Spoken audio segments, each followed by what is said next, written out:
تو نجات کا انشاءاللہ پروانہ بھی مل جائے گا۔ بے شک سبحان اللہ۔ دیکھو انجن کا ڈبہ فرسٹ کلاس کا ہو اور وہ انجن سے اگر وابستہ نہیں تو اس کا کچھ بھی کرایہ نہیں،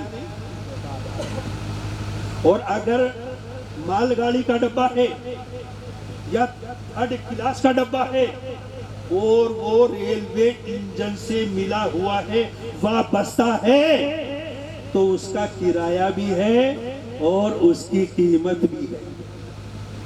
تو اے حاجیوں، اے نمازیوں، اے غازیوں، اے دنیا کے بسنے والوں، اے موحد کہلانے والوں، جو انسان نبی کے قدم سے لگا ہوا نہ ہوگا سمجھ لو کہ وہ دنیا کے اندر پکا مردود ہوگا، اور اگر میرے جیسا گناہگار بھی ہو اور اگر رسول پاک کے دم سے وابستہ ہو تو انشاءاللہ وہ مومن ہوگا۔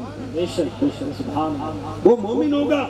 دیکھو شیطان کے پاس بہت ساری عبادتیں تھی، بہت ساری ریاضتیں تھی، لیکن آدم علیہ السلام کے دامن سے وابستہ نہ ہوا تو اس کی عبادتوں کا نتیجہ کیا نکلا؟ ذلت، تا قیامت لاحول دنیا اس کے اوپر پڑتی رہتی ہے۔ اور ابو جہل کا بیٹا اکرمہ جب نبی کے دامن سے وابستہ ہو گیا، جب رسول اللہ کا اس نے کلمہ پڑھا تو اس کا نتیجہ دنیا میں اس کو رضی اللہ عنہ ملا، اور آخرت میں جو ملے گا اس کو دنیا دیکھ لے گی۔ حقیقت ہے کہ جدھر ان کی نگاہ ادھر ہی مخلوق خدا، بلکہ خدا بھی ادھر ہی ہو جاتا ہے۔ کوئی شاعر کہتا ہے ہر ذرہ دل بن جاتا ہے، ہر چیز نظر ہو جاتی ہے، اٹھتی ہے جدھر ان کی نظریں تو سمجھو کونین ادھر ہو جاتی، کونین ادھر ہو جاتی۔ سبحان اللہ۔ بروز محشر دیکھنا امت پریشان ہوگی، نفسی نفسی کا عالم ہوگا، ہر امت نبی کے پاس جائے گی، ہماری شفاعت کرائیے، ہماری شفاعت کرائیے۔ ہر نبی امت سے کہے گا اذهبوا الى غیری، اذهبوا الى غیری، دوسری طرف چلے جاؤ، دوسرے کے پاس جاؤ، دوسرے کے پاس جاؤ۔ جب میرے رسول پاک دیکھیں گے کہ جس نبی کے پیغمبر کے پاس میں ان کی امت جاتی ہے وہ دوسرے کے پاس بھیجتے ہوئے نظر آتے ہیں، جو جب نبیوں نے کہا اذهبوا الى غیری، اذهبوا الى غیری، تو میرے نبی نے فرما دیا امتی امتی امتی امتی انا لہا انا لہا، امتی امتی انا لہا انا لہا۔ اے میری امت کہیں جانے کی ضرورت نہیں ہے، تم میری کملی کے سائے میں آ جائے۔ سبحان اللہ سبحان اللہ۔ نعرہ تکبیر، نعرہ رسالت، جشن شاہ شرافت، فیضان شاہ شرافت۔ سبحان اللہ سبحان اللہ۔ درود پاک پڑھیے، اللہم صلی علی سیدنا مولانا السلام علیہ رسول اللہ صلی اللہ علیہ وسلم۔ درود پاک پڑھیں، اللہم صلی علی سیدنا و مولانا محمد وبارک وسلم، صلاۃ و سلام علیک یا حبیبی یا رسول اللہ صلی اللہ تعالی علیہ وسلم۔ میرے نبی نے فرمایا میری چادر کے نیچے آ جاؤ، تو ساری امت چادر کے نیچے آ گئی۔ تو ایک صاحب کہنے لگے مولانا نور محمد غلام ثقلینی صاحب، آپ یہ بات بتلائیں، آپ نے یہ تو کہہ دیا کہ ساری دنیا کی امت رسول کی چادر میں آ جائے گی، رسول کی چادر کتنی بڑی ہے یہ بات بتاؤ۔ رسول کی چادر بڑی ہوگی 8x6 کی ہوگی، 10x8 کی ہوگی، 12x10 کی ہوگی، یا 12x12 کی ہوگی، اس سے زیادہ تو بڑا خطا نہیں بنتا۔ رسول کی چادر اتنی بڑی ہوگی تو ساری دنیا کی امت اس کے اندر کیسے آ جائے گی؟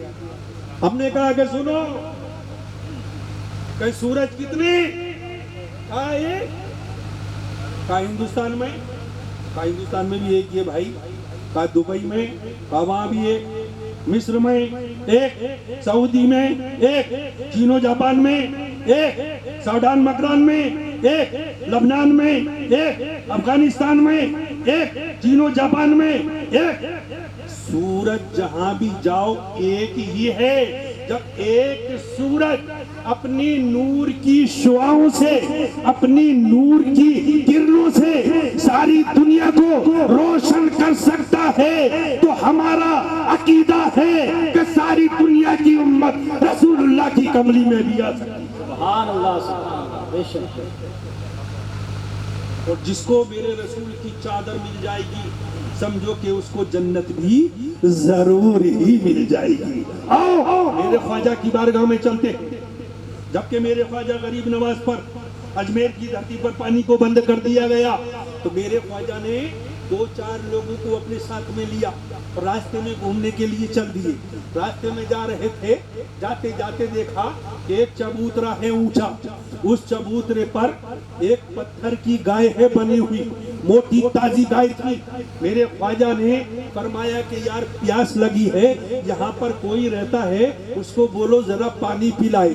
خادموں نے آواز دیا ارے یہاں پر کوئی رہتا ہے۔ اندر سے اس کا پجاری نکل کے آیا، اس سب کے پنڈت نکل کے آیا۔ اس نے آنے کے بعد دیکھا کہ بھائی کون؟ کہ بھائی پیاس لگی ہے، تھوڑا پانی پلا دو۔ تو وہ پجاری کہنے لگا ارے آپ وہی تو نہیں ہو جن کے اوپر کے راجہ نے پانی کو بند کر دیا؟ تو خواجہ نے فرمایا ہاں میں وہی ہوں جس کے اوپر تمہارے راجہ نے پانی کو بند کر دیا، میں وہی ہوں۔ تو پجاری کہنے لگا کہ ارے پانی تو پانی، میں تمہیں پانی کا ایک قطرہ بھی نہ دوں گا۔ میرے خواجہ نے فرمایا ارے پانی کا قطرہ دے یا نہ دے مگر کم سے کم تیرے یہاں یہ پتھر کی گائے کھڑی ہے، اس کا دودھ ہی پلا دے، ارے اس کا دودھ پلا دے۔ تو وہ کہنے لگا ارے میں تمہیں پانی نہیں پلا سکتا بابا، تو یہ دودھ تمہیں کہاں سے پلاؤں گا، چلو جاؤ آگے راستہ دیکھو۔ میرے خواجہ نے فرمایا کہ بہت زور سے پیاس لگی ہے، تو پانی کو بھی نہ کو بولتا ہے، پانی کو بھی منع کرتا ہے، دودھ پلانے کی بات کرتا ہوں تو اس کو بھی منع کر دیا کرتا ہے۔ ارے بالٹی ہے تیرے پاس، ہاں کیا کرو گے؟ کہ جو کروں گا دیکھتے رہنا، ذرا بالٹی نکال کے لا۔ وہ پجاری اندر سے بالٹی لے کے آیا، میرے خواجہ غریب نواز کے ہاتھ میں دے دیا۔ میرے خواجہ غریب نواز نے اس بالٹی کو پتھر کی گائے کے تھنوں کے نیچے رکھ دیا۔ اب وہ پجاری بھی آنکھوں سے دیکھ رہا ہے، جو ساتھ میں خادم تھے وہ بھی دیکھ رہے ہیں۔ میرے خواجہ غریب نواز پتھر کی گائے کے پاس میں کھڑے ہوئے موجود ہیں، ہاتھ میں چھڑی ہے، ایسی چھڑی جیسی تمہارے پیر و مرشد ہاتھ میں لے کر چلا کرتے ہیں۔ تمہارے دادا پیر و مرشد شرافت علی میاں ہاتھ میں لے کر چلا کرتے تھے، حضرت مجدد الفسانی ہاتھ میں چھڑی کو لے کر چلا کرتے تھے۔ آج بھی ہمارے پیر و مرشد ہاتھ میں چھڑی کو لے کر چلا کرتے ہیں، یہ تو بزرگوں کی شان ہے۔ میرے خواجہ غریب نواز کے ہاتھ میں چھڑی ہے، ایک چھوٹا ڈنڈا ہے۔ اب وہ پجاری بھی دیکھ رہا ہے، یہ بالٹی کو گائے کے تھنوں کے نیچے رکھ دیا۔ میرے خواجہ نے اس کو ایک چھڑی لگائی پتھر کی گائے کو اور کہا کہ اس بالٹی کے اندر دودھ دینا شروع کر۔ ادھر چھڑی ماری، ادھر گائے کے تھنوں سے سر سر کر کے دودھ نکلنا شروع ہو گیا، پوری بالٹی بھر جاتی ہے۔ ارے بولو سبحان اللہ یار، ارے میرے خواجہ کی کرامت سن رہے ہو؟ ایسا خاموش بیٹھ جاؤ، خاموش نہیں بیٹھنا۔ انشاءاللہ آج میں اپنے دادا پیر و مرشد کی شان، ان کا کمال آپ لوگوں کے سامنے رکھوں گا۔ آپ ایسے دیوانے، ایسے ولیوں کے ماننے والے ہو، انشاءاللہ یہ تمہارے دنیا میں بھی کام آنے والے ہیں اور میدان محشر میں بھی کام آنے والے ہیں۔ میرے خواجہ غریب نواز نے اس گائے کو چھڑی ماری اور کہا کہ دودھ دے۔ اس نے سر سر دودھ نکالنا شروع کر دیا، بالٹی بھر گئی۔ میرے خواجہ غریب نواز نے پہلے بالٹی کا دودھ پیا، پھر خادموں سے کہا کہ لو تم بھی دودھ پی لو۔ خادموں نے بھی دودھ پی لیا، پھر کہا کہ جو باقی بچا ہے وہ اس پجاری کو دے دو، یہ بھی گائے کا دودھ پیٹ بھر کے پی لے گا۔ اللہ اکبر، وہ بالٹی دودھ بھری ہوئی جتنا تھا اس کو دے دیا۔ ابھی میرے خواجہ نے وہاں سے چلنا شروع کر دیا، تھوڑی دور ابھی آگے کو چلے تھے تو دیکھتے کیا ہے، ایک خادم نے پیچھے مڑ کے دیکھا تو وہ پجاری اپنا چبوترا چھوڑ کر، اپنی قیامگاہ کو چھوڑ کر، اپنی جگہ کو چھوڑ کر، اس پتھر کی گائے کو چھوڑ کر بھاگتا ہوا چلا آ رہا ہے، پیچھے پیچھے چہل قدمی کرتا ہوا تیز قدموں کے ساتھ میں چلتا ہوا نظر آ رہا ہے۔ خادم نے دیکھا، خواجہ غریب نواز سے ارشاد فرمایا کہ سرکار وہ پجاری جو چبوترے کا تھا ابھی وہ دوڑتا ہوا آ رہا ہے، بھاگتا ہوا آ رہا ہے، تیز پڑھ کے آ رہا ہے، نہ معلوم کیا معاملہ ہے۔ خواجہ نے فرمایا چلو اس کو آنے دو۔ جب قریب میں آ گیا تو میرے خواجہ کے پاس میں پہنچا اور جانے کے بعد میں کہنے لگا،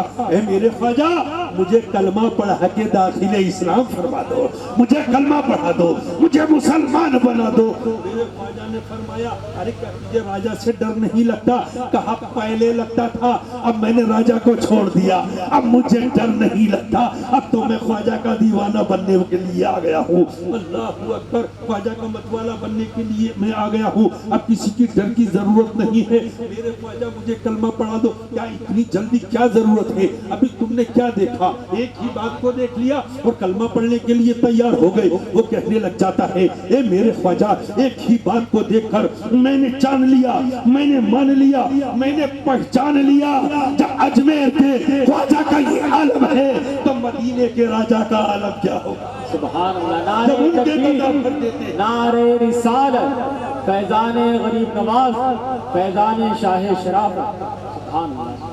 جب ان کے گدا بھر دیتے ہیں شاہان زمانہ کی جھولی، محتاج کا جب یہ عالم ہے پھر مختار کا عالم کیا ہوگا؟ اللہ اکبر۔ میرے خواجہ غریب نواز کے اوپر پانی بند کر دیا گیا۔ ایک خادم آئے، کہنے لگے سرکار بہت زیادہ پیاس لگی ہے، زبان پر خشکی کے کانٹے جمنے لگے، گلا سوکھ گیا ہے، برداشت نہیں ہو رہا، میرے سرکار مجھے پانی لانے کی اجازت دے دو۔ کہا پانی نہیں دیں گے، فوج کو پہرا لگا دیا، میرے سرکار خالی اجازت دے دو، باقی میں جانوں۔ میرے خواجہ غریب نواز نے اپنے خادم کو اجازت دے دیا، کٹورا لے کے گیا، جیسے ہی وہ چلا تو میرے خواجہ نے ارشاد فرمایا، میرے خواجہ نے ارشاد فرمایا کہ آنا ساغر کے تالاب کے پانی سے جا کے کہہ دینا کہ خواجہ غریب نواز نے اے آنا ساغر کے پانی تجھ کو اس پیالے کے اندر بلایا ہے، اس کٹورے کے اندر تجھ کو بلایا ہے، اس کاسے کے اندر تجھ کو بلایا ہے۔ بس خادم گئے، جانے کے بعد کہنے لگے ارے مجھے پیاس لگی ہے، تھوڑا پانی دو۔ فوج کے لوگ کہنے لگے پانی نہیں ملے گا، راجہ نے تمہارے اوپر بند کر دیا۔ کہا بھائی مجھے تھوڑا سا پانی دے دو، بس زیادہ پانی نہیں چاہیے۔ تو کہنے لگے ارے چلو ایک آدمی ہے تھوڑا سا پانی پیے گا۔ کہنے لگے پانی پینا لیکن دوبارہ ادھر آنے کی کوشش نہیں کرنا۔ تو غلام خواجہ کہنے لگ جاتے ہیں اپنے دل کے اندر، ایک بار بیٹے پانی تو لینے دے، پھر میں نہیں آؤں گا، پھر تم لوگ ہمارے پیچھے آؤ گے، پھر تم لوگ ہمارے پیچھے آؤ گے۔ جانے کی اجازت دے دیا۔ میرے خواجہ غریب نواز کے خادم نے اس کٹورے کو کاسے کو آنا ساغر کے تالاب کے پانی سے لگا دیا۔ جب پانی سے لگایا تو خادم کہتے ہیں یہ کٹورا خواجہ کا ہے، میں تو ان کا غلام ہوں، خواجہ نے آنا ساغر کے پانی تجھ کو اس پیالے کے اندر بلایا ہے۔ میرے خواجہ کا نام سنا، سارے تالاب کا پانی پیالے کے اندر آ کر سمٹ جاتا ہے، سما جاتا ہے۔ مجھے کہہ لینے دو مسلمانوں، جب آنا ساغر کے تالاب کا پانی اتنے چھوٹے کٹورے میں آ سکتا ہے، اتنے چھوٹے کاسے میں آ سکتا ہے، تو ساری دنیا کی امت میرے رسول کی کملی کے اندر بھی آ سکتا ہے۔ بے شک بے شک، سبحان اللہ، سبحان اللہ، سیدنا و نبینا مولانا محمد مبارک وسلم، صلاۃ و سلام علیکہ یا رسول اللہ صلی اللہ تعالیٰ علیہ وسلم۔ آؤ تھوڑا سا اور آگے چلتے ہیں۔ ایک اللہ کے ولی ہے، کون ہے؟ اللہ کے ولی راستے میں بیٹھے ہوئے قرآن شریف پڑھ رہے تھے، ایک نجوم کا جاننے والا آ گیا جو ستاروں کا علم رکھتا تھا۔ کہنے لگا اے بابا تم راستے میں جو قرآن پڑھ رہے ہو یہ لوگوں کو دکھانے کے لیے پڑھ رہے ہو، کہیں علیحدہ جا کے قرآن پڑھ لیتے؟ اللہ کے ولی نے فرمایا یار میرا دل کرنے لگا اس لیے میں نے قرآن پڑھنا شروع کر دیا، بس وہ دکھاوا تو میرا کچھ بھی نہیں ہے۔ وہ کہنے لگا کہ تمہیں قرآن سے اتنی بڑی محبت کہا ہمیں قرآن سے اتنی بڑی محبت. کہنے لگا کہ میں نجوم کا جاننے والا ہوں. اللہ کے ولی نے فرمایا میں قرآن کا جاننے والا ہوں. کہنے لگا کہ میں ستاروں کا علم رکھتا ہوں. اللہ کے ولی نے کہا میں قرآن کے ستاروں کا علم رکھتا ہوں. کہنے لگا میں آسمان کے تاروں کو جانتا ہوں. اللہ کے ولی نے فرمایا کہ میں قرآن کے پاروں کو جانتا ہوں. اللہ اکبر. بول کیا کہنا چاہتا ہے؟ تو کہنے لگا میں علم نجوم کے ذریعے سے پتا سکتا ہوں کہ آج کی تاریخ میں چاند نکلے گا کہ نہیں نکلے گا. اس نے حساب و کتاب لگایا اور کہنے لگا کہ آج کی تاریخ میں چاند ضرور نکلے گا. اللہ کے ولی نے فرمایا کہ ستون ستاروں کے ذریعے سے بتا دیا حساب لگا کر کہ آج کی تاریخ میں چاند ضرور نکلے گا. مگر اللہ کے ولی نے فرمایا کہ بیٹا میں قرآن کے ذریعے سے بولتا ہوں ہر دن چاند نکلے گا. مگر تو میرے قرآن کی طاقت دیکھ کہ آج کی تاریخ میں ہی چاند نہ نکلے گا. آج کی تاریخ میں ہی چاند نہ نکلے گا. نجوم کا جاننے والا کہنے لگا کہ لگی. کہاں لگ گئی؟ چلو تم بھی بیٹھ جاؤ. ابھی بیٹھ جاؤ. دونوں کے دونوں راستے میں بیٹھ گئے کہ شام ہو جانے دو. اللہ کے ولی نے نماز پڑھی اور نماز پڑھ کے اپنے ہاتھ کو یوں کر کے زمین پہ رکھ دیا اور خوب زور لگایا. شام کا ٹائم ہو گیا. چاند نکلنے کا ٹائم ہو گیا. اب یہ نجوم کا جاننے والا, ستاروں کا علم رکھنے والا, چاند کے بارے میں بتانے والا یہ بول رہا ہے کہ یار چاند تو نکل کے آنے والا تھا, چاند نکل کے کیوں نہیں آ رہا, چاند نکل کے کیوں نہیں آیا, چاند نکل کے کیوں نہیں آیا. پریشان ہو گیا. اللہ کے ولی سے کہنے لگا کہ بزرگ چاند تو نکل کے آنے والا تھا مگر یہ نکل کے کیوں نہیں آیا. کہا میں بتلاؤں. کہاں آپ بتلاؤ.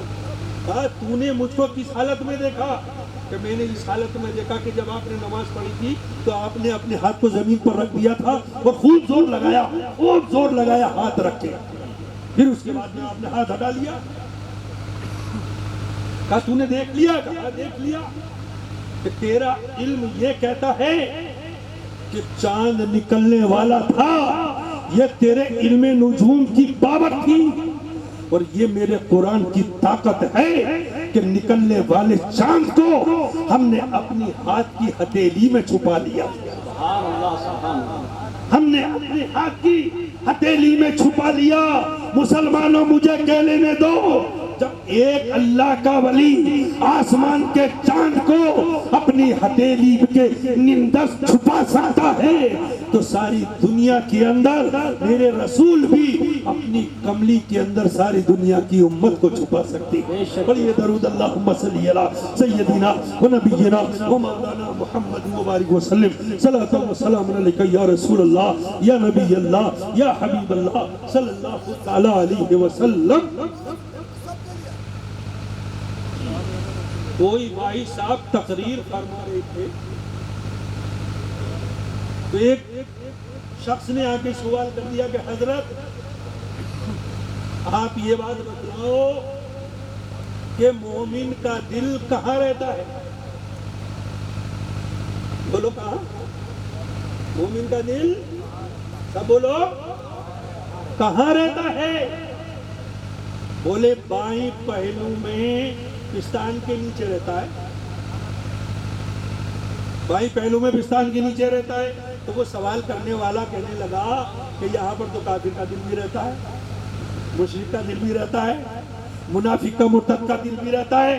میں تو مومن کے دل کی جگہ پوچھ رہا ہوں کہ مومن کا دل کہاں رہتا ہے. اگر دونوں کے دل یہیں پر رہتے ہیں تو مومن کے دل میں اور کافر کے دل میں کیا فرق رہا, کیا فرق رہا. بھائی صاحب خاموش ہو گئے اور کوئی جواب نہیں دیا. اسی مجمع کے اندر کوئی ولیوں کا دیوانہ بھی بیٹھا ہوا تھا, عاشق شرافت علی بھی بیٹھا ہوا تھا, عاشق اولیاء کرام بھی بیٹھا ہوا تھا, کوئی اہل دل بھی اس مجلس میں بیٹھا ہوا تھا. وہ اٹھ کے کھڑا ہو گیا اور کہنے لگا کہ میں بتلاؤں کہ مومن کا دل کہاں رہتا ہے. کہاں بھائی آپ بتلاؤ کہ مومن کا دل کہاں رہتا ہے. تو وہ شخص کہنے لگا کہ مومن کا دل اپنے دلبر کے پاس رہتا ہے. ارے بولو سبحان اللہ. مومن کا دل اپنے دلبر کے پاس رہتا ہے اور عارف کے دل میں اس کا دلبر رہتا ہے. مومن کے دل کا مقام دلبر کا آستانہ ہے اور عارف کا دل اشرف کے دلبر کا شمع. کسی عاشق سے کسی نے پوچھا کہ تجھے دنیا میں بہت سے شہر تو نے دیکھے, کون سا شہر تجھ کو اچھا لگا؟ تو کہنے لگا دروے دلبرست, مجھ کو وہ شہر اچھا لگا جہاں پر کہ میرا دلبر رہتا ہے. سبحان اللہ. میرا معشوق رہتا ہے, میرا محبوب رہتا ہے, جہاں میرا پیر و مرشد رہتا ہے وہی شہر مجھ کو اچھا لگتا ہے. اور سامنے روزے کی جالی وہ دن وہ مہینہ آ جائے, یا دل ہی مدینہ جا پہنچے یا دل میں مدینہ آ جائے. اور سینے میں جو آ جاؤ بن آئے میرے دل کی. ارے سینہ تو مدینہ ہو, دل اس کا ہو سودائی. یہ دل ہو خدا کا گھر, سینہ ہو تیرا مسکن. پھر کعبہ و طیبہ کے پہلو میں ہو یکجائی. یا ایھا الذین آمنوا اتقوا اللہ وکونوا مع الصادقین. اے ایمان والو اللہ سے ڈرو اور سچوں کے ساتھ ہو جاؤ. مطلب یہ ہے کہ یا تو اپنا دل اپنے مرشد کو دے دو یا اپنے پیر کو اپنے دل کے اندر جگہ دے دو, تو تم مرید کہلانے کے حقدار بن جاؤ. لحد میں روشنی کے واسطے نوری شمع ہوگی. محبت کا دیا جس نے جلایا پیر و مرشد کا, اور محبت پیر کی جنت میں لے کے جائے گی لوگوں. محبت پیر کی جنت میں لے کے جائے گی لوگوں. سعادت کا شجر جس نے لگایا پیر و مرشد کا, اور دیوانے جھوم اٹھے وزد مجمع پہ ہوا تاری. دیوانے جھوم اٹھے وزد مجمع پہ ہوا تاری. ترانہ پڑھ کے جب میں نے سنایا پیر و مرشد کا. درود پاک پڑھیے اللہم صلی علی سیدنا مولانا اللہ صلی اللہ تعالی علیہ وسلم. درود پاک پڑھتے ہیں آپ لوگ. اللہ برادران اسلام صلی اللہ علیہ وسلم. درود پاک پڑھو ایک مرتبہ. صلی اللہ علیہ وسلم. اللہم صلی علی سیدنا و مولانا محمد معدن الجود والکرم وبارک وسلم. صلاۃ و سلام علیک یا رسول اللہ صلی اللہ تعالی علیہ وسلم. اپنے پیر و مرشد سے محبت کرو, وابستگی حاصل کرو, ان کی صحبت میں بیٹھو, ان کے دربار میں جاؤ, ان کی غلامی اختیار کرو. انشاءاللہ جب ان کی غلامی کا پٹا تمہاری گردن میں ہوگا, ان کی نسبت کا نام تمہاری زبانوں پر ہوگا, اور کوئی تم سے آ کر پوچھے گا اے فلاں شخص تیرا نام کیا ہے, تو اگر تمہارا نام محمد عرفان ہو تو سامنے والے سے کہہ دینا کہ میرا نام محمد عرفان ثقلینی ہے. اپنے نام کے ساتھ میں ثقلینی ضرور بولا کرو, تو لوگوں کو معلوم ہو جائے گا کہ یہ ثقلینی دیوانہ ہے, یہ تو ثقلینی شمع کا پروانہ ہے, یہ تو شرافتی میخانے کا متوالا ہے. ہر کسی کو معلوم ہو جائے گا. اپنے نام کی نسبت کو اپنے نام کے ساتھ میں لگا کے رکھو. کوئی پوچھے اس کے سامنے فوراً بیان کر دو اللہ اکبر. یہ نسبت دنیا میں بھی کام آئے گی, اور انشاءاللہ یہ نسبت میدان محشر میں بھی تمہارے کام آئے گی. اللہ اکبر. یہ جشن شاہ شرافت علی میاں رحمت اللہ تعالی علیہ یہاں پر منایا جا رہا ہے. اللہ اکبر. یاد رکھو مسلمانوں, ہمارے آپ کے دادا پیر و مرشد اس دنیا میں جب تشریف لائے تھے تو رمضان شریف کی 27 تاریخ تھی. کون سی تاریخ تھی؟ سب بولو پیچھے والے بھی. 27 تاریخ تھی رمضان شریف کی. حضور شرافت میاں جمعۃ الوداع کا دن تھا. 1310 ہجری تھی. 14 اپریل تھی. نماز جمعہ ہو رہی تھی اور حضور شرافت علی میاں اس دنیا میں تشریف لے آئے تھے. سبحان اللہ سبحان اللہ. تشریف لے آئے تھے. اللہ اکبر. آپ کی والدہ محترمہ حضرت مخدومہ صابر و شاکر صوم و صلاۃ کی پابند، ایک ولیہ، ایک عابدہ، ایک زاہدہ، ولی کامل. آپ کی والدہ محترمہ حضرت مخدومہ نمازیں ادا کرتی تھی، نماز پڑھتی تھی اور دل میں خیال آتا تھا، کتابیں پڑھتی ہیں، کلام اللہ کی تلاوت کرتی ہیں، دل میں خیال آتا ہے یا اللہ وہ کیسی عورتیں ہوں گی جن کے شکم سے کہ نبی پیدا ہوئی تھی. سبحان اللہ. وہ کیسی عورتیں ہوں گی جن کے پیٹوں سے ابدال پیدا ہوئے. یا اللہ وہ کیسی مائیں ہوں گی جن کے پیٹوں سے غوث اعظم جیسے سردار پیدا ہوئے.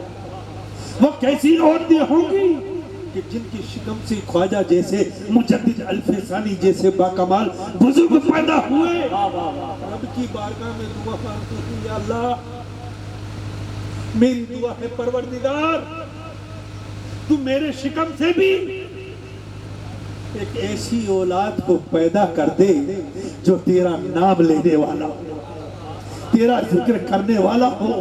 اللہ اکبر. حلق سے نکلی فلک پر پہنچی، رب کی بارگاہ میں دعا مقبول ہو جاتی ہے.